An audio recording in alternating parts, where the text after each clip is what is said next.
911. Bobby, how are you, sir? I am much more lively than you are, Dan. I'll tell you that much. It's Yeah, been a long, it's been a long it's been a, morning for you. it's been a long week. Yeah. So yesterday I went home to spend some time with my folks, had like a working holiday sort of, had lunch with them, did a bunch of work, had dinner with them, did a little work, came home, that kind of thing. And while I was away, DC apparently flooded, and it was like monsoons. It's been monsoon season for the past week anyway, but there's like crazy amounts of water in the streets. And here's the caveat, which this actually would have turned out well in my favor. However, it did not come to fruition. So I have a vehicle that I no longer need. Like I live in the city. I don't need a car. I've been trying to get rid of it, but it's a lease. And when I moved to DC, it was only like 9 months old. So you just like can't get out of your lease that quickly without having to like basically here's like $5,000 to take my car because it's depreciated faster than I've paid it off, essentially. So it's easy to get out of your lease like 2 years in, whatever. You can sell it to a dealership, just be done with it. It's great, whatever.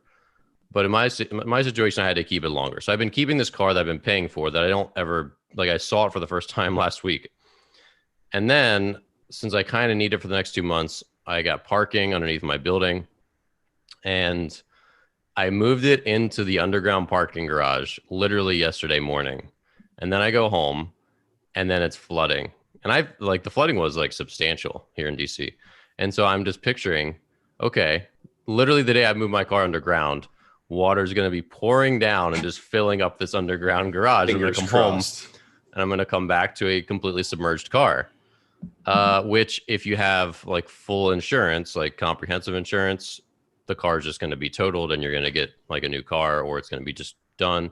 If you don't, then it's a very bad situation. But since the lease, like it's like fully covered, like it has to be. So I was kind of like, hey, this was a weird coincidence, but maybe my car's underwater right now, and that's not a terrible thing. So maybe this was an act of God and a very random coincidence. If it is, I'm okay with that. There's nothing about like my car is literally has not one thing in it. I'd lose like maybe one pen. But I came back today. My car was fine. There was no water. So it's very sad. Very sad. My condolences too. I know, but so here we are.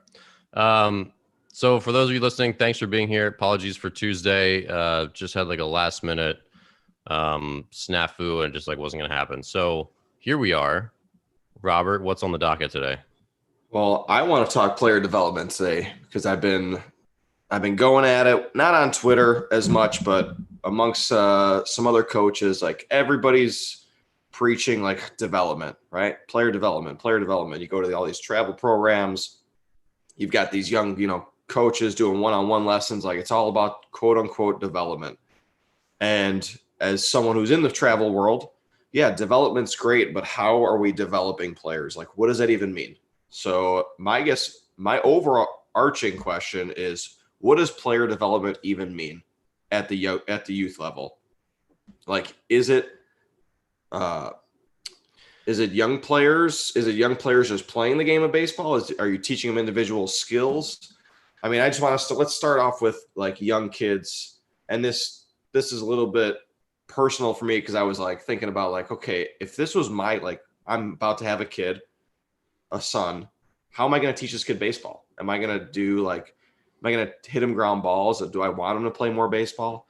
So Dan, I guess first question is, first of all, I know what you're going to do. You're going to drop them off in a random parking lot in a random area of town and be like, play baseball. I'll be back in 3 hours. One day it'll be like a beautiful field. One day it'll be a parking lot full of broken glass. It'll just be like this highly variable thing. And your son will be a number 1 draft pick at the age of 15, having graduated from high school early and being a community leader because he's seen so much diversity. and knowing his way around the city because I'm going to drop him off with no phone. Figure it out. Exactly. But you want development. This is the ultimate development. Find your way home. On the days that the city floods, you'll just push them out the door in a boat and say, wherever the boat stops, play baseball for 3 hours, then paddle home. If it's too dry to paddle home, carry the boat home. I have been joking that he's definitely going to play tennis just because I've been watching a lot of US Open this year or this week. And I'm like, I'm like, tennis is the key. You don't even need to win the tournament. You just have to be in the tournament to make some money. What a life. You have to be good at it. You just have to be good enough. Individual sport, no literally none of that makes teammates. sense. Yeah, no teammates. Like what? You just go out there, serve and volley. Serve and volley. Anyways. None of that made sense. Okay, so what's your first question? My question is for younger guys, what's more beneficial, individual skills or actually learning the game of baseball? Let's say 12 years old and under. Well, you can't separate them, right? I mean, you have to. You can't separate them. You can't learn the game of baseball without developing skills. I mean, if you're a Sandlot player from 1980, or even we kind of grew up in like the tail end of the Sandlot generation, I guess. You can't learn baseball and not have some skills. And they just get honed over time. No, you can't. Like if you're swinging a bat, like you have skills. I mean, I think to your earlier kind of point is that a lot of these terms in baseball are just very muddy and broad and general and vague. Like player development is very vague. Like what does it even mean? I don't know what it means. It doesn't. It means literally. It means nothing, and it means everything. I mean, it's a catch-all. Same with skill acquisition, which is like the dumbest thing to put in your Twitter bio. Oh, you've acquired a skill. Like I acquired skills when I was an infant. I learned how to stick food in my face. I learned how to walk. I learned how to jump at some point. My nephew is obsessed with learning how to jump. He doesn't know how to do it yet. He goes, jump, jump, jump. And then he like steps off like a curb. Like that wasn't a jump. Sorry. You'll get there one day, sport. Like skill acquisition is just a catch-all. And it's because that one is there's a lot of people who are learning more about how people acquire skills and applying that to baseball, which is great. But it's still just a big catch-all. Player development's a big catch-all. It's like, if you meet a person in a major league organization that works in player development, do you know what they do? You don't. You don't even know what their background is. I mean, really no idea. There's people in player development that have played in the majors. There's people in player development that have not played baseball. Either one's fine. Depends on what their role is, but it's just a term that doesn't necessarily have a strong meaning anymore. And at a youth level, it's even less. So we do a lot more on the team side of like the baseball IQ side than we do with the for instance, taking ground balls and teaching like footwork for ground balls. And I bring this up because we have got I've got guys in the high school program like that are high school players that don't understand baseball. And it's mind-boggling to me that like they haven't been with us very long, or they come from new programs or other programs, or they come from their dad coach team or park team or whatever. And the little that they know about baseball is absolutely baffling. For example, okay, Tuesday practice. This is what sparked my whole thought process on this. Tuesday practice, we're doing a basic infield outfield, hitting ground ball, one in cover, two in cover, backhand, slow roller, whatever. So after we do infield outfield, which goes relatively smoothly because the kids have done it before, we just jump into basic situations. Okay. And balls hit to the outfield, the amount it's very evident that guys don't watch enough baseball and that they don't understand the game. When balls go to the outfield, it's like four guys in the infield literally running around, not understanding where they're supposed to go, where they're supposed to be, like where the ball is supposed to go.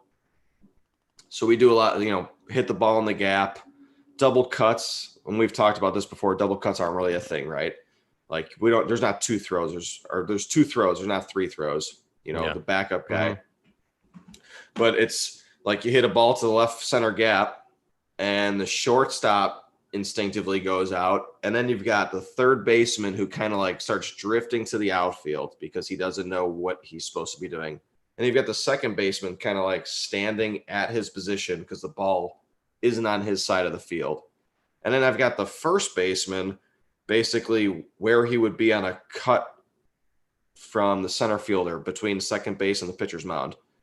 And I yell freeze, I yell, freeze, whatever, everyone stop. And I kind of go around the infield. I'm like, where are you supposed to be? And they all kind of give me this blank stare. Okay. So I'm like, this can't happen. I don't understand. When the ball's hit, you need to be thinking. There needs to be some kind of thought process here. Like, hey, if the ball's hit to me with a guy on first, like I'm going to turn a double play. Like that should be instinctive, right?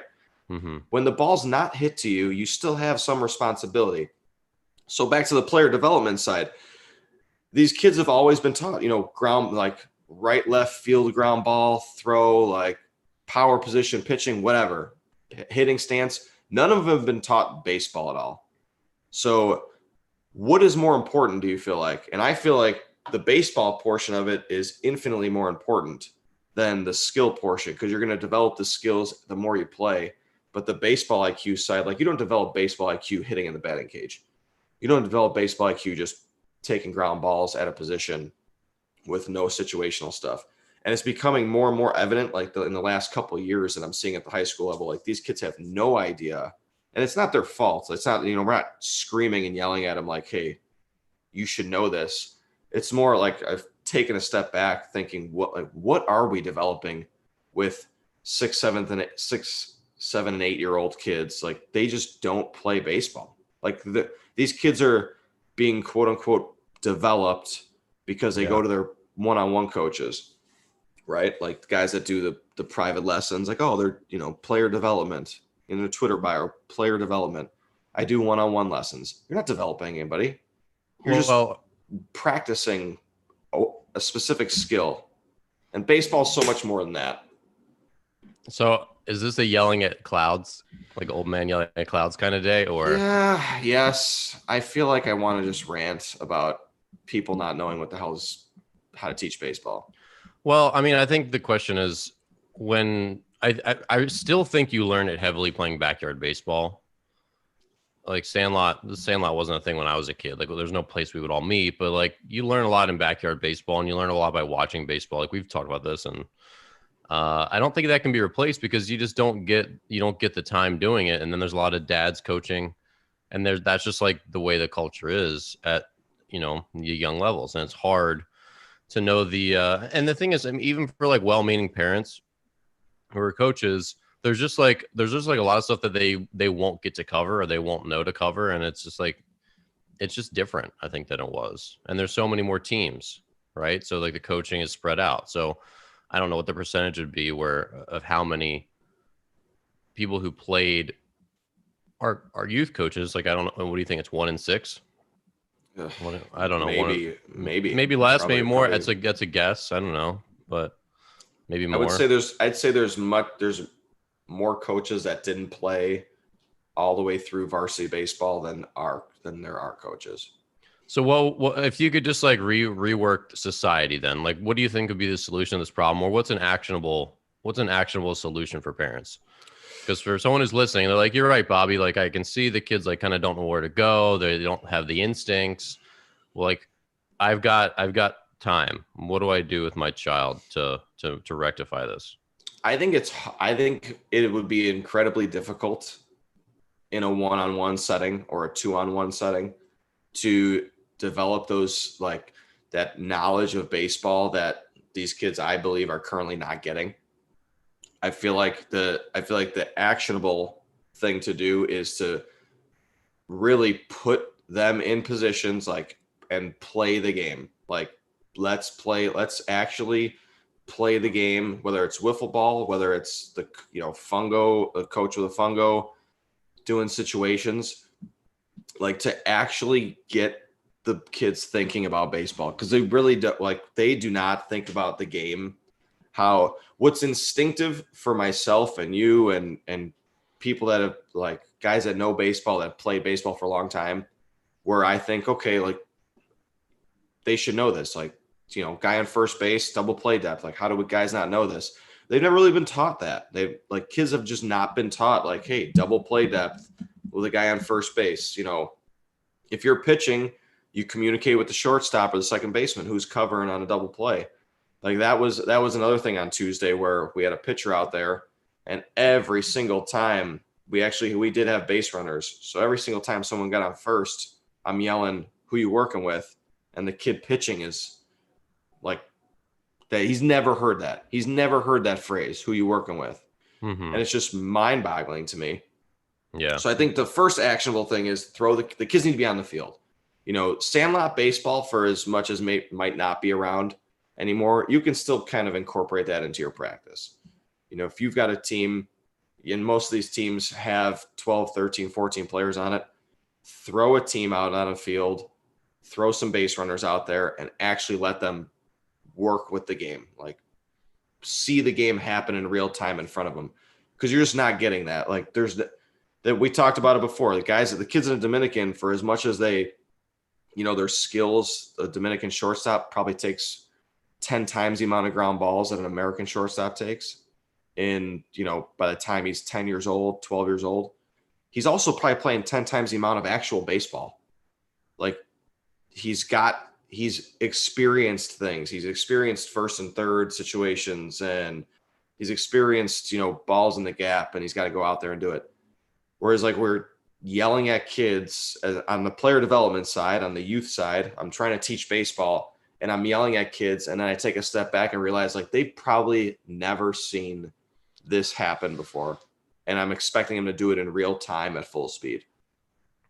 Well, I think one of the things, even if you're just like right out of the minor leagues and you're going to now coach a youth team, how do you suddenly give kids those skills? That's not an easy question. I remember one of the things that, and I will be the first to admit that I was a much better instructor / am a much better instructor. I just prefer smaller groups or one-on-one to like team practices, because my little golden skill is not making these incredibly complex, like, you're station A, you're going to do this, and then we're going to go here, and then we're going to go here. This is going to perfectly optimize time. Like, good coaches are really special people, the way they're very organized and can run like really efficient practices. I don't feel like that's my magical skill.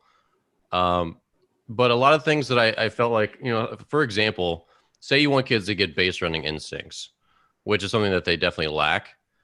It's hard to get that in game situations because they're not like put in positions where they might have to go first or third. It's like that extra, I'm going to score, I'm going to tag, or I'm going to go first or third. Those are like the base running instinct kind of plays, right? There's others for sure.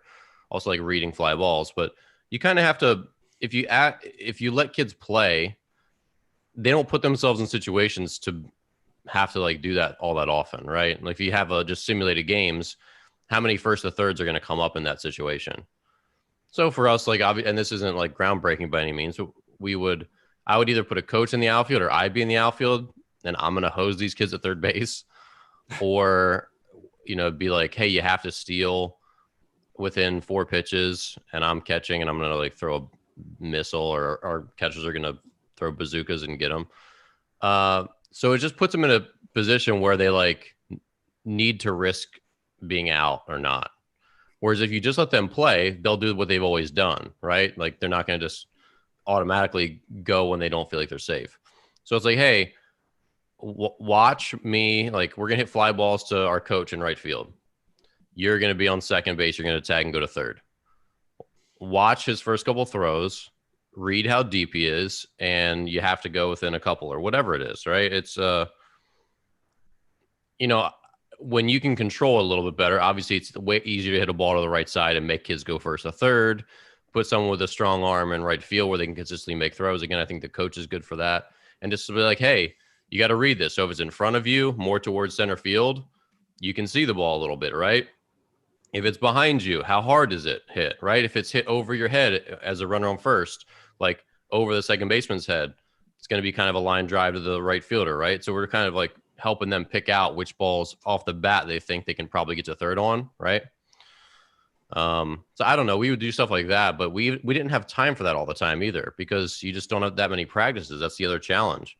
Like, I think really at the end of the day, you can only get 2-hour practices a week. Yeah. How much do you guys practice? A couple hours? And it's hard to say, all right, we're going to do all this other stuff, because it takes time, and it takes, if you want kids to build instincts, they got to go one at a time in a game situation, right? You just can't have stations constantly. That's not like a game instinct kind of thing. So now they're all lined up. Everyone's on the field. You have guys running on first base, and now you're hitting balls the right side, and they're going first or third, and they got to reset. The next guy's got to get on. I mean, it just takes a lot of time. It takes like a solid hour out of your practice. And now 1 out of your 4 hours for the week, you did that. And now maybe infielders didn't get as many ground balls as they need, et cetera, et cetera, et cetera. So it's just challenging. Like, I just think if you have to leave kids into, like, the kids have to just take their extra time and fill it with baseball. I think that's still like would you agree that's probably the X factor? Yeah, I think playing just the amount of time spent playing the game is just not like it's not just baseball. I think it's evident in a lot of sports. I mean, I've been to youth basketball games over the, watching kids. Like, it's evident in basketball, it's evident in football, it's evident in all these sports that they're just not, like, kids' time is stretched so thin. Like, they're in activities, but they're not immersed in those activities. So it's very difficult to pick up the nuances of all these sports and to perform them at a high level against someone who's doing that nonstop. And we consistently reference kids from the Dominican or Puerto Rico that, like, that's their sole focus, right? They develop so young because it's all they do. I mean, I lived in the Czech Republic to play baseball, and those kids that only play soccer or hockey, I mean, they're like they're so fast tracked because all that time that let's say American kids are doing, like going to basketball practice, then they've got guitar lessons, then they've got baseball practice. All that time is singularly focused, and they're developing at such a high, like a rapid rate. They're picking up all the nuances of their sport or their skill, whatever they're doing, and they're doing it at a young age, and then they just rapidly expound on that, where it's like we continually teach, we preach development, baseball, player development, but then, first week of November, we're teaching base running. Second week of November, we got to teach base running again. Third week, we got to teach base running again. You constantly have to harp on things that we can't ever build. Kind of, you said skill acquisition earlier. We can't, talent stack and, stack these skills together, because we consistently have to, repeat all the stuff. And it's not that the kids aren't listening or paying attention. They just need it more. They need it a lot more than they're getting. And they're just not getting enough of the playing aspect. Well, here's the question. Does this actually, like, come back to haunt them? I mean, like, are kids, like, not getting to play in college that throw pretty hard? Like, if you're 84, 86 as a pitcher, as a high school junior, are you not getting to play college baseball because you don't have good baseball instincts? Probably not. You're probably still getting a chance. I mean, if you're a shortstop and I'm not sure. Does it weed kids out? You know what I mean? Like, I don't know that it's really weeding them out. And at some point they really get, like, thrown in the fire probably. But at some point it seems to get ironed out, right? Like, obviously I don't think all ball players grow up the way that they used to, maybe, but it's not like we have, like, guys in the major leagues or guys in college who don't know where to go, right? So at some point it seems like it gets fixed. Am I wrong? No, I think you're right. I think that in the broader aspect, there's just less of those guys that, like you said, like, you get to college and there's less guys on the team that have an opportunity to maybe advance past college, not because they're not talented enough, but they're so far behind baseball wise. Like, at some point, the guys that get on the field are the ones that know baseball, and they're not being pushed from the guys that are on the bench to be on the field. Not because the guy on the bench isn't talented enough. It's because he just can't can't trust him on the field. So I think the pool, there's just less. And then it's more evident. I mean, college level is a different story, but at the youth level. Question. Yeah. Are the players that are good enough to play in college the ones who don't know where to go? I can't imagine that scenario you just mentioned, and correct me if I interpret it wrong, where there's, like, a kid who, like, has the skills to play in college who's getting benched because he doesn't know what to do on the field. I don't see that scenario really happening. No, because I've had kids like that on my team, and a couple of years ago, we had a kid. I mean, you always have like, there's a bell curve of talent on a team. And then sometimes the tail end, were like maybe they came from a much less competitive organization or wherever. They just didn't get as much instruction or play as much. And they're just below the baseball acumen of other players. And it sticks out, right? And there's some times where you're just like, dude, you can't misjudge another fly ball, or you can't not cover first base another time. Like, I gotta sit you like this. We need this game. Right. But I've never seen that with like here and there they'll make a mental error, but I don't see that regularly with like the best players. Not usually with the best players. And I think it's more evident in there's guys that like have that skill at the younger level, but they don't have any baseball sense whatsoever. And all of a sudden their skill starts to suffer because it's hard to use the skill if you can't get on the field. And I'm more talking when I say youth level, let's say 16 and under. You have kids that might be super talented, at 14 years old in 8th grade, and you just can't trust them. They can't progress with their talent because they don't know, like they just don't know the game. You put them out there and they're kind of clueless on what's supposed to happen. And maybe it's just an engagement, like on their aspect, like they're not engaging in the game enough. But I've coached a bunch of 14U games this year, and we've got a bunch of kids like that. They're super talented, and they just it just doesn't translate. Not because they're not hitting the ball hard or they don't have a good arm. They just like when the ball's hit, it's like a chicken with their head cut off, out there. And having multiple guys on the field like that is tough to watch. Not only is it tough to watch, it's like it's absolute chaos. It's absolute chaos when you've got multiple guys on the field that are in wrong positions. So let's talk then. Obviously, you have to have requisite skills. Like this is like almost like the velo versus command debate, which makes me want to just like punch myself in the face. Where it's kind of like you have to get both, right? Like if you just spend all your time playing in the sandlot and not work on individual skill, I mean, it's super challenging. And this happened with I just went to a team practice here locally that I'm going to be kind of like volunteering with them. And, like in a team practice, you're trying to get a lot accomplished with a lot of bodies, and it's hard to like affect anyone's pitching mechanics. Like, how do you teach a kid a new changeup or a new curveball or like make a valuable adjustment to their swing in a team practice? It's super hard. Like we both know that. So obviously there's a need for both.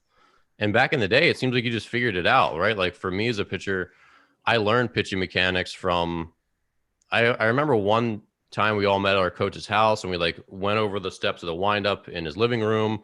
That's all I really remember because I don't have that many, I don't have a lot of strong childhood memories, but I know I got instruction, but it was always a team practice for the most part. And I had good coaches that really cared. But I think I otherwise just like practiced a lot in my backyard and kind of figured it out. And my body, and I think that's just really lucky because if you tell 10 athletic kids, just like go practice your pitching a bunch, some figure out how to throw fuel and most are just kind of like mediocre.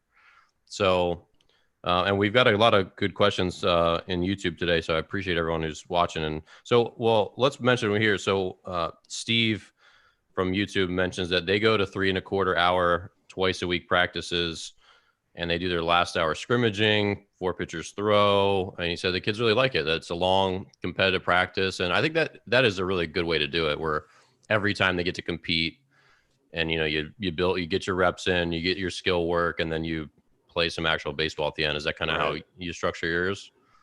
Yeah. So it's funny that he says that because the last 14U game, we had 2 of our 14U teams playing a scrimmage game. So let's call them, team 1 and team 2. Well, game 1 in the doubleheader, it was normal team 1 versus normal team 2. And then the coaches for the second game, they picked 2 starting pitchers. And then they said, okay, draft your own team. Kind of like sandlot pickup baseball. And talking to the coach afterwards, funny enough, he's like, this was the most like talkative, the most energetic game that we've had all year.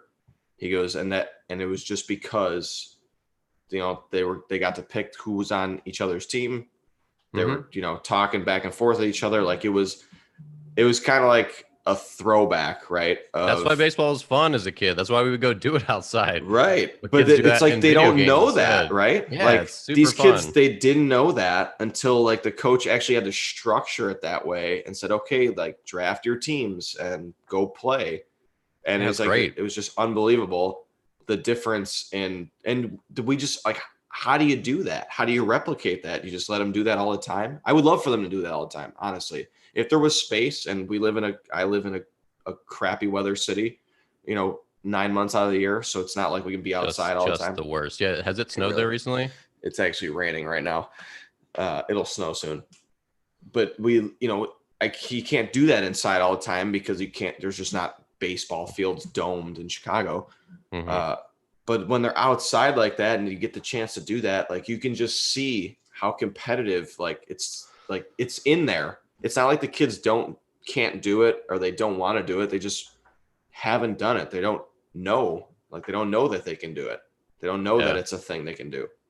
Pickup games are really fun. I miss them. So we had a couple of different people asking, a couple of kids that are listening, asking about how to develop pitching velocity. So let's talk a little bit about the skills that you do think are valuable. So let's have you talk about the pitching or the hitting side, and I'll chat a little bit about the pitching side. Because say you have all these great team practices, wonderful. What should kids do on their own to like have the bat speed and have the swing quality that they really need? So So I think that one of the like undervalued skills is being able to actually like to barrel the ball, like that the they should hit. acquire. Should they acquire these skills, Bobby? They should acquire the hit Okay. tool, right? Like there's guys with, everyone wants to work on their mechanics, hitting coach one-on-one, but just going out and actually hitting a moving baseball or a moving wiffle ball consistently, like do it over and over, like to develop that hit tool. There's plenty of kids that I have that don't have the best mechanics, but they can hit. Like they're just pure hitters. They Mm-hmm. can barrel the ball. And the only thing I can attribute that to is that they hit a lot. Like they go to the park with their dad, they go hit with their buddies, lob league, tennis ball, whatever. So I think from a personal standpoint, if I was a young player and I Tell wanted to me, be good at hitting, let's frame it this way. Tell me, like you're gonna have a kid soon. So yeah, tell me what you would do. Like your son is 8 or 9 or 10 years old. Tell me what you guys would do on a given week. Like you go in the I'm backyard. What would you do? Throw him bottle caps? Throw him grain I'm to throwing right? Like them tell me what you do with him. I'm throwing them wiffle balls, hundreds and hundreds of pitches, wiffle balls. Like just let them hit. And the nice thing, what I liked about hitting wiffle balls when I was younger is that obviously they don't go very far, right? But you have to put like you're trying to hit it far. It's not like you're not trying to hit it far. Yeah. So you develop bat speed, you develop some power, right? Because you're trying to hit that thing as far as you possibly can. And it's only going to go so far, even now, like as a grown adult, like Yeah. that ball's only going so far. But as a younger player, you're going to swing harder. Like you're going to develop bat speed by doing it, by actually, it's not taking a heavy bat and doing different drills. It's okay. Like, let's try and hit. So if I have my own kid, when I do have my own kid, and if he does like baseball, like we're going to be out in the yard hitting wiffle balls and try, I'm not going to say too much. I'm sure I'm going to yell at him until he hates me, but I'm going to throw him wiffle balls like that. That Would seems be, optional. You could just not do that, if you don't want, you could not do that. But what fun is But having the kid if you can't yell at him? well, wiffle balls are nice because they're always unpredictable. And I think they just suck you in attention wise because they always flutter and move a little bit. Like even if you feel like you're right on it, it just like takes a weird turn and you mishit it. Right. And you learn to like pull your hands in the last minute. You learn to just like really keep your focus and your eyes on eye on the ball, quote unquote, even though it's, obviously you can't track it all the way to your bat. But little stuff like that, I mean, I think it really is underrated. And it sounds like, oh, great advice, Bobby. You're going to throw your kid wiffle balls. But really, we all grew up on hitting wiffle balls, and they are hard to hit. And how many times were you like, your buddy throws one hard, and it just like coming in just suddenly veers in next to you. You're just like, whoa, and you whip it foul, pull it over the house. But like those are all, that's like really good hand-eye coordination, especially if it's like it doesn't have to be competitive, but when wiffle ball gets competitive. Of course, I would play baseball with a tennis ball in my backyard a lot. I love playing stick ball. Take a rag or we like cut up a sock or just ball up a sock and tape it Right. really tight. And you play with a broomstick. I mean, the Dominicans would hit bottle caps, hit grains of rice, hit like popcorn kernels. I mean, all those things are just, they're such fun, good. I would go hit walnuts. We had a walnut tree behind my house. I'd go hit all the walnuts after they like sit and the big green thing comes off them. Yep. Like a normal walnut size. I was just tossing them up and hitting them all the time. I don't know. It's weird. It's funny because But what's old is new, right? Because like they don't do that was what we did when we were younger. Kids don't do that anymore. Like they take hitting lessons. They go hit off the tee for 10 minutes. all right, old man. All right, old man. Yelling at the clouds. We get. I'm the guy that gives as the guy that gives lessons. Mhm. Like I can't bring a kid in for an hour lesson and literally throw them wiffle balls the whole time. Parents would be like, "What the hell are we paying for?" And honestly, like that is the best way to get better at hitting. Not just wiffle balls, just hitting. Like throw and hit moving balls. I bought a blitz ball. You know what blitz ball is? That lime green wiffle ball. It's kind of I think I do. I think it's hard to find a regular wiffle, like a wiffle brand one. I think the blitz balls are more popular and they probably sell better. That's probably why. I don't think toy stores want to sell a $2 plastic ball anymore. They're like, where's the profit in this? They actually do. I actually saw a wiffle ball in the dollar store the other day. Dollar exactly. But the blitz ball's got like this blue bat and a lime green ball. And if you throw this thing, it doesn't have any holes in it. So the wind, I mean, it takes it all over the place. But like it's fun. We were playing it this winter. We were playing at the coaches. We were in the cage throwing it, trying to strike each other out. And same thing, hand-eye coordination. That ball's moving all over the place. And we're trying to hit it and we're trying to make it, curve and spin. I mean, you learn so much by doing, and and kids just don't do it enough. And I've been on my soapbox for 37 minutes now, but they just don't do it enough. And I get where coaches are coming from. Like, yeah, you can't have people paying to play baseball, bring them in and have them play wiffle ball for 2 hours. Because that's not like, that doesn't feel like value when in hindsight or in retrospect, it might be the best value. Like that might be what they get the most out of is playing. Yeah. Well, and it's funny that you mentioned that because in the area, like I'm not planning on being a head coach or anything like that. And I actually had a softball clinic, throwing clinic on Tuesday. I have another softball clinic tomorrow. So like I'm doing instruction still, but what I'm actually very excited about is volunteering to teach kids pitching in like small groups. There's a local organization that I'm gonna start doing that at. And I think it's for exactly that reason. Number one, when I like show up, I don't like owe anyone my time. Like I don't have to feel like I have to maximize these last 3 minutes for the exact reason that you said, where I feel like we could sit here and talk baseball for 15 minutes of our hour if we wanted to, because it's valuable, but it's not something that people sometimes want to be paying for when they're paying $1.50 a minute or more. You know what I mean? And you could just like, I think there's a lot of, like you said, there's value in that where we can just like veer off topic and be like, hey, let's like, do you guys just want to like play, like do something, just like throw more, it doesn't have to be as structured. And I think you're right that in the instruction world, it becomes, because you feel that pressure as an instructor. Like we charged $100 an hour in Bloomington, Illinois, right? I charge more than that now for private lessons here in the DC area. And there's a certain like pressure that comes with that. Like you want to like feel like you gave value. And I think people want mechanics, right? They want to do stuff that's going to see a tangible, measurable benefit. I think a lot of parents also realize that you getting to know their kid and spending 4 or 5 minutes asking them about their day and about their week and about how they've been playing and like getting to know them as people is still valuable. Like that's worth paying for, quote unquote. But yeah, there is definitely a pressure as an instructor to give value packed in the whole time, which doesn't feel like play. Yeah. So let's chat about pitching a little bit. So for those of you who asked about pitching velocity, especially if you're young, so I know I think Tony on YouTube is 10 and Giovanni's 13. So, and for parents out there in general, one conversation I had recently with a parent is, and his son is 14, but his son's probably more like 12 developmentally. And on my website, I have an article about developmental age versus biological age. I also have a podcast on my other podcast, Dear Baseball Gods, about developmental versus biological age. And so for a lot of players, the ones who need velocity the most are often the ones who are lagging behind growth wise. So if you have a 14-year-old who looks like he's 13 or 12, he's going to be the one like, hey, how do I increase my velocity? Because they want to catch up to the pack, right? And of course, unfortunately, development is not linear. Like it is for some kids. Some kids, when they're 10, they look like a 10-year-old. When they're 11, they look like an 11-year-old. When they're 12, they look like a 12-year-old, and they just sort of like slowly grow up, in a linear fashion. And for other kids, and this is what I told this father recently, I said, your kid looks like he's probably more like 12 developmentally, even though he's 14. And then in a 6-month period, he's going to go from being 12 to 15, all in a 6-month period. Like he's going to hit a growth spurt.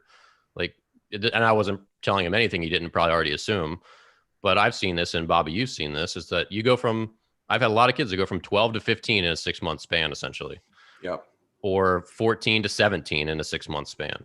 And it's crazy. They add 6 inches, they grow 6 inches, they put on 25 pounds, and they go from being like a boy to like closer to a man. And, suddenly they were 5'3" and 120 pounds. And now suddenly they're 5'8" and 145 pounds. And that's like a pretty typical freshman size, right? Like 5'8", right. 5'9", 5'10", 140 pounds.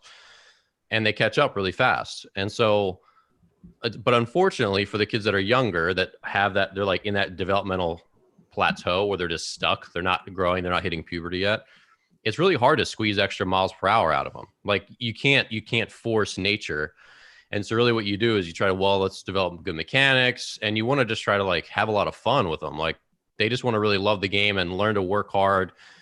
All the while using an instructor, you're like, man, I know you're doing the right things, and I feel like I'm doing the right things with you. I know you're not really gaining any velocity, or you're not really hitting the ball much harder. You're not really running faster. But if you just keep doing this stuff, when your growth spurt hits, then it'll just suddenly like rocket pack. Right. And that's a really hard thing for parents to watch. It's hard for us to watch too, because I mean, you and I both probably had kids in our facility where for 12 months, they're still just like making negligible progress, right? They gain a couple miles per hour, or they get a little bit bigger, a little bit stronger, but it's small because their body just isn't ready yet. And then as soon as they get that big dose of hormones, when puberty hits, they just like completely change. And that's when the strength training really matters, because it's like you're on steroids and lifting versus on steroids and just walking around, being on your couch. So, right. But anyway, for those of you who want to increase your velocity, I mean, the formula is relatively simple. It's consistent strength training 9 months out of the year. And if you're 10, probably not as much, maybe like twice a week if you're interested in it. But if you're not, that's okay. Consistent throwing. So if you don't throw 4, 5, 6 days a week, and that's not to say you're throwing hard, just like playing catch a lot, and long tossing once or twice a week, throwing bullpens, whatever, depending on the time of year. But throwing a lot is a big way to, and again, that's like when I was a kid, when Bobby was a kid, you're just out playing a lot of baseball in your backyard. So you're throwing wiffle balls one day, you're throwing tennis balls another day, you're long tossing with your buddies one day, they're hitting you ground balls another day, you're throwing them across the diamond. Just throwing a lot is good for your arm, obviously. Throwing too much, where it gets really injurious, is when you're pitching all the time. And that's the other thing. It's like if you're playing backyard baseball all the time and throwing a ton every day of the week, that's okay. It's not okay when you're starting and you're pitching and you're throwing 80 pitches in a game on Monday and then doing it again on Thursday all year round as a 12-year-old. Right. So throwing is good. Constant competitive pitching is not as much. And obviously then if you're ready for it, arm care is important. So obviously your shoulder, your rotator cuff, which is part of your shoulder, those are like the tires of your car. Like if you want to get your arm stronger and feel better, doing direct rotator cuff strengthening is important. But arm care is a really tedious, awful, boring thing that when I retired, Bobby, what was one thing you were so glad to not have to do anymore when you hung up your cleats? Oh, the winter, the workouts, just the overall workouts. A lot of training to perform, working out to perform is a lot different than just working out to be in shape or, physical human shape. That's 100%. And I Yeah. actually do not. And the number one thing is sprinting. I do not miss sprinting, space stealing type sprinting and, ladder sprint. No, no, thank you. I Yeah. have not sprinted since. Except away from the police, probably. But for pitchers, arm care is a necessary evil. It's super boring. It's tedious. It's like doing your taxes every day. Or for you kids who are still in school, it's like imagine the most boring homework that you have for a class that you hate. That's what arm care was to me. And I did it religiously, 4 or 5 days a week for 12, 13 years. And it sucks. It becomes part of your life. It becomes a habit. But my point is, that's a good thing to help increase your velocity. If you're strengthening your rotator cuff, doing all these slow dumbbell raises and external rotations, stuff with your bands, and just doing 5 minutes of a day, 5 minutes of it a day is better than nothing for sure. But for most of us that end up throwing really hard, it's more like a 20-minute, sometimes 30-minute per day routine. Again, like 4 or 5 days a week. And so it's like literally having chemistry homework every day. It's just boring. So if you're 13, I don't always recommend being gung-ho about it because it's just like it makes baseball feel like work. And so in my academy, we would always just include a good amount of arm care into every workout. So kids coming for their strength training, they have some arm care built in, and they have some arm care to do at the end. So they don't have to go home and do it where it's like this pill that they have to swallow. Yeah. So, but that's a viable thing that makes you throw harder for sure, because you're directly strengthening the muscles that accelerate and decelerate your arm and keep it healthy. So that's obviously a big one. And then just working on your mechanics. So pitching coach, I have tons of drills on my YouTube channel, just long tossing and throwing, but it's just consistency with all of it. So if you're consistently doing strength and conditioning, if you're consistently throwing a lot, if you're consistently trying to improve your mechanics, whether it's on your own, looking through videos and trying new drills and whatever, or the coach, and then arm care is another, a big one if you want to do it. But I'd say the last priorities for kids are start arm care later when you're in high school, when you're a little more ready for baseball to feel like a job, which unfortunately it has to at some point. And I would stick to just like strength training when you're younger, play a lot of baseball, work on your mechanics, do drills in your house, practice them. And that's the biggest thing, because you can't rush how fast you grow. Because the thing for, especially if you kids listening, a lot of the difference between players, how hard they throw at different levels, is their developmental age. So think of the hardest throwing kids, typically they're bigger than the other kids, or they're just like more like they look more muscular, like they have more muscle tone. Like this is like muscle tone. Some kids when they're younger, they're just like, they look more soft. And some kids like have a lot of like, you can see that they're kind of muscular. That's like muscle tone.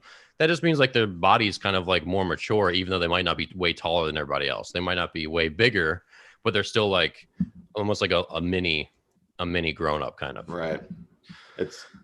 Well, you got so the kids that are asking those questions on YouTube, obviously they have some kind of passion for the game, right? Yeah, for 10, sure. Because you're listening old. And yeah, that's a great sign. What you just described isn't going to feel like a job, quote unquote job to them. It's going to like, they want to do that. That's those are the things they want to do. And that's half the battle is the want to, right? You get kids that get dropped off at practice because they have to be at practice because they're on the team.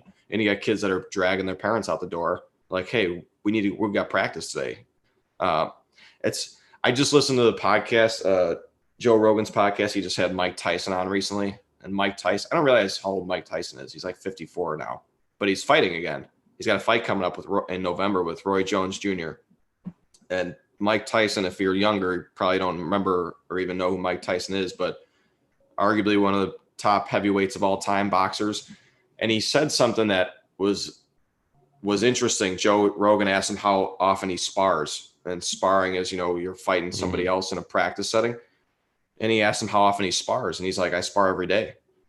And Joe Rogan, who also has a fighting background, he's like, that's crazy. Why would you get hit every day?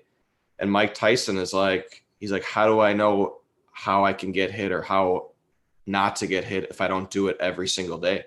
He's like, I need to do it. You have to do it. He's like, it's even if you don't like it. And that kind of stuck out as, and part of what Mike Tyson, his overall point is that a lot of this stuff is stuff you don't want to do to be good at what you want to do. He's like, and that's, the passion to do that at 54 years old, the passion to just get into the boxing ring and want to do that is a different type level of passion. But as a young player in any sport, like the passion to want to do it is more than anything else. Like if you want to be good at something, like you'll get there, whether you're physically behind on your timeline or you're smaller than everybody else. Like if the want to do it is going to outweigh, whatever other stuff you're doing at practice. Like you have to want to do it.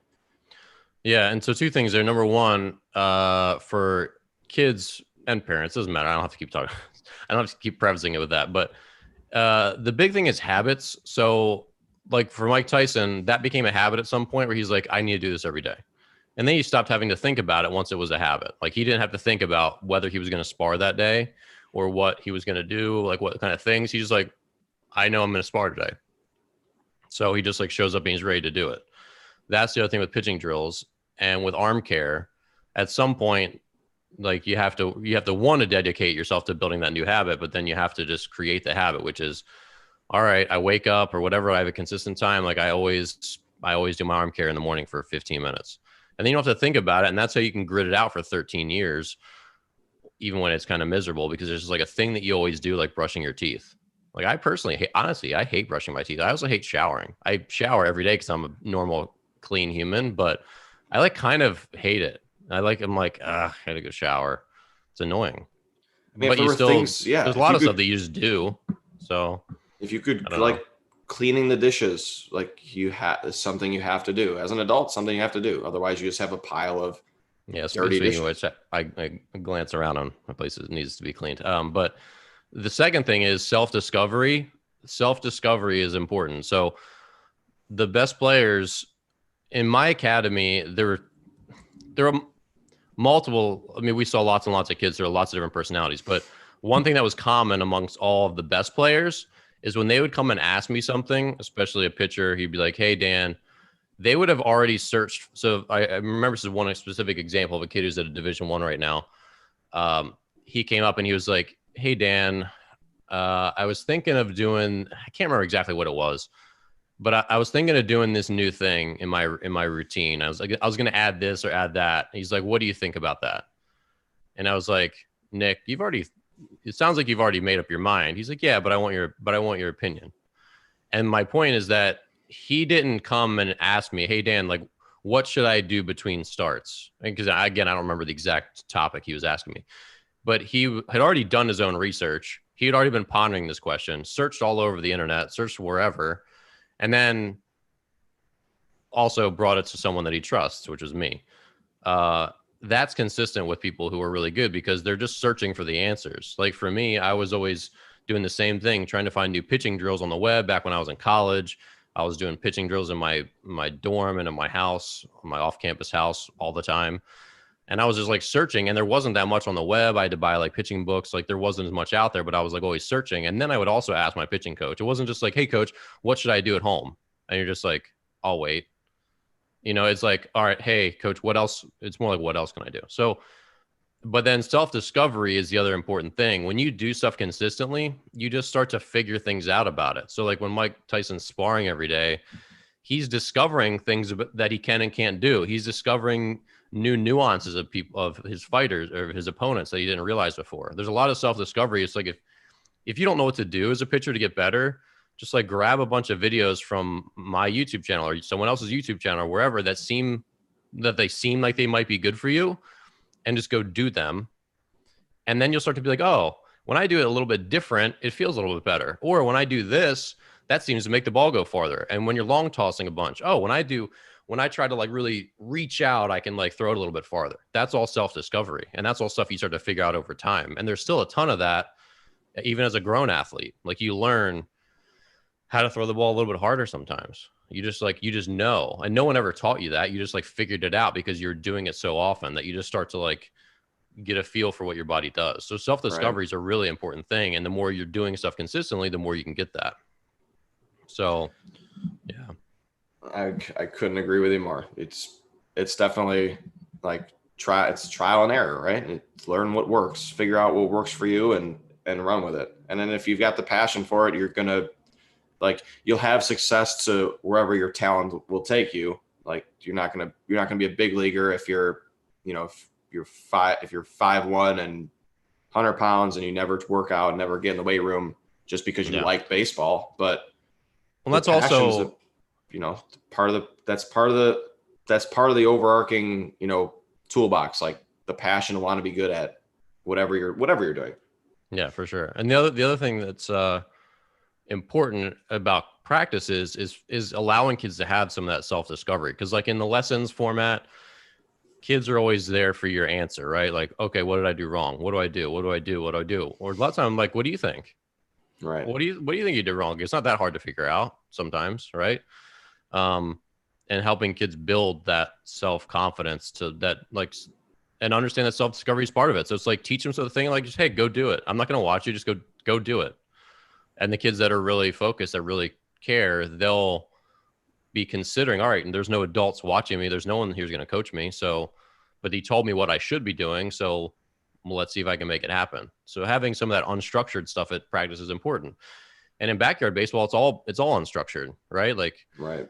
And there's so much more of that instinct stuff. I can just remember, playing with my buddies, and it was usually just like one friend, sometimes a second, but I remember like I'm trying to steal a base and I'm just watching and I know how far away the ball can get from my buddy where I can take off. So I'm just like staring at the ground, trying to see if the ball will leave my buddy's hand. So it's going to hit the dirt. Like I'm watching his release point. Is this ball going to hit the dirt? And when I think it is, like, okay, I'm almost right. And then I see how far it goes. And I'm like looking, I'm like, I know if it goes 24 inches away from my catcher, I'm taking off. But if it's only 18 inches, I'm not. And that's where you get that baseball instinct stuff, where it's like they just know right away and then they're gone. Like they're looking for it. They get the sign they were looking for and they take off. And that's where that's also self-discovery, because in backyard baseball, there's no real consequences for getting thrown out trying to steal on your friend,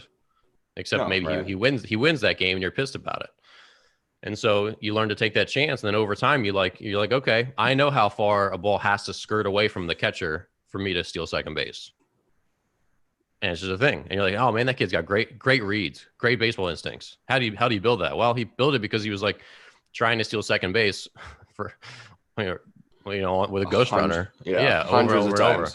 Yeah. So the self-discovery aspect is interesting. So like as a coach, if you have your team and you have the last hour to play, you could always break them up, and if you had the space for it, break them up into 5-on-5s or something, or just like separate them into little chunks. Like we played a game in the Dominican. It was I think it was 3 bases, so it was home, like a first, a second, so it was a triangle. And it was just like any other backyard game. Like I don't specifically remember the rules, but we played on the beach. It was super fun. Yeah. And it just was like a couple rules, but it was very much like how far can you get off between bases before you're going to get out. Like you have to be really careful. Those games are the best, where it's like pitcher's poison or whatever, where you've got to know, can I make it to the next base before he gets it to this point, he grabs it or whatever. And those are really important. It's just hard to do that in a game, because in a game you're gonna be like, oh, I'll just stay here. I'm safe. But in those games, you're always trying to get the next base. Like everything is like go, go, go, and unless you can't. It's yes, yes, yes, no. Whereas in games for kids, it's more like default. No, no, no. Don't embarrass yourself. Maybe yes. So there's always that mental difference. Don't make mistakes. Yeah, and you can make mistakes in backyard baseball all the time. So I think for team practices, if you're a coach out there, there's just giving your kids opportunities to have that self-discovery time, because you'll probably have plenty of that anyway, because it's hard to consistently coach a group of 12, 15 kids anyway. But just building it in there is, I think, important sometimes. And then also just giving them a chance to have little competitive games. So scour the internet for games kids can play. I mean, to teach base running, it's probably better playing games than actually playing a baseball game on the big field. Oh yeah. Just like rundown and stuff like that. Rundown's super fun, super overrated too. Well, get a ball they can peg each other with. Yeah. Pegging wiffle ball, the pegs was the best part. Throwing it at your buddies, throwing a wiffle ball at your buddies, even to this day. You did not want to get caught off a base. To this day, it's still fun. as an adult. Yep. You love chaos. I do. All right. Well, that was an hour of just pure rant, which was awesome for me.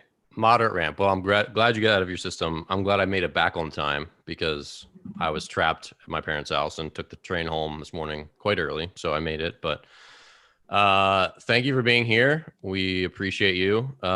We will be back on Tuesday, the normal time. Also, we're considering maybe going to one show a week, maybe doing some different things. So if you leave us a comment, either on YouTube or Twitter, and let us know how you feel about a once a week really great show versus two maybe good shows, we'd appreciate your feedback. But our goal is to produce the best possible show that we can, given our time constraints and the fact there's kind of limited baseball news too. And we're going to have some more guests coming back up. We have a bunch in the works. I know I say that every week, but well, we've got one coming Tuesday. Strength coach Andrew Sachs, good friend of mine. On. Yep, and it'll be good. Oh, is he a good friend of yours? I just saw you two. How did you not know that? That was why it was weird. So, final thought here. This week, and I've been running around like a chicken, also with my head cut off. But there's like a little Twitter spat, which is actually interesting conversation for another day. But Andrew is Andrew's one of my best friends. We've known each other since we were little kids. Bobby didn't know this, but he and I were both in a Twitter thread the other day attacking another pitching coach. and Bobby, I guess, pitched in the show. And I was like, wait, but I should be the one to invite him on the show, which I had in the past, but he had been busy. But there's some really bad research on the web. There's so much bad pitching research. There's bad everything on the web. It's terrible. And we were both commenting on it, and it was just such bad research. And here's why it was bad. I'm going to go in this for 5 seconds. This guy was talking about how the drag line is important. And so your drag line as a pitcher is like, how long does your foot drag on the ground until you release the ball? And does your back foot stay on the ground for a long time through ball release, or is it lift off the ground before ball release? It's a very debatable topic because a lot of the best, there's lots of 100-mile-per-hour major leaguers who throw with their back foot slightly off the ground as pitchers. So obviously you can still have inefficiencies in your delivery and still throw 100 miles per hour. So you could still throw 100 miles per hour and not have a perfect mechanics, right? However, to say that this is like a really crucial thing when there's so many dudes throwing 90 to 100 who have their foot off the ground, let's be serious. Like, this can't be that big of an issue. But anyway, so they released this like overview of a study they did, and it compared appropriate drag line to other drag lines. And I'm like, right off the bat, how does no one see how did your organization not see that calling this an appropriate drag line is just very biased language? Like, it's ridiculous. You're like, as a researcher, you should be looking for, and of course we're not researchers, which is why this was junk. Whether or not, when you're looking for an effect, you're supposed to do it from a neutral standpoint. Like, we're just trying to figure out, like, all right, we're doing a study on apples versus oranges. We're trying to figure out, are apples more healthy or are oranges more healthy, right? You're not trying to presuppose what the conclusion is, right? And so the goal is to go in with an open mind. Everything's neutral. And so when researchers like define study conditions, and I studied psychology in college, that was I had 2 majors. That was one of them. So I know enough to be informed about, research design. Certainly not a researcher. Obviously you try to go in there neutral, right? And so saying like, say you're comparing the health of apples to chocolate, which we might already assume that apples are more healthy, right? You wouldn't write. So in group A, people were fed the healthy food. In group B, they were fed the unhealthy food. Apples being the healthy food, and like, you would never use that language because it's presupposing that chocolate's unhealthy and apples are healthy, right? And we're using the study to determine that, right? You with me so far? I'm with you. So in this thing, they were talking about drag lines. They're like, those with an appropriate drag line had this injury rate compared to people without an appropriate drag line. And the fact that you're using the term appropriate drag line, what do you think? What do you think when you hear the word appropriate? You think that it's good and proper and right? Correct. Yeah. They're already presupposing that a drag line is better. They're already trying to tell you and persuade you that their opinion, which this is just confirmation bias all over, is that drag lines are better. Like that their drag line, that their opinion of the drag line is the right one. It's like, this is garbage. But the thing is, I tend to agree that if you could choose to make a pitcher in a factory, he would want his back leg down at release, like his back leg long, like on the ground still at release. If I could build a pitcher in a factory, that's how I would have him throw. However, I still wouldn't do research to, like, in that biased manner to confirm my own suspicions. Like, if I really want to learn about it and get to the bottom of it, I should do it in a neutral sense and try to determine, is this actually better? I have this opinion that is based on something, but it's an opinion based on drag lines and back legs, but I want to decide if it's actually correct. So let's do this the right way rather than this is going to be fun on Tuesday. Anyway, so we will talk about research, I'm sure, a little bit with Andrew. But anyway, ranting over. I got my little rant in. So I think we're done. Thanks for watching. We will see you here on Tuesday. Bobby, send them out. See everybody Tuesday. Thanks for listening. Follow us on Twitter at Morning Brushback. Follow Dan at Coach Dan Blewett. Follow me at Stevie Bobbins. We need Twitter interactions. But see everybody Tuesday.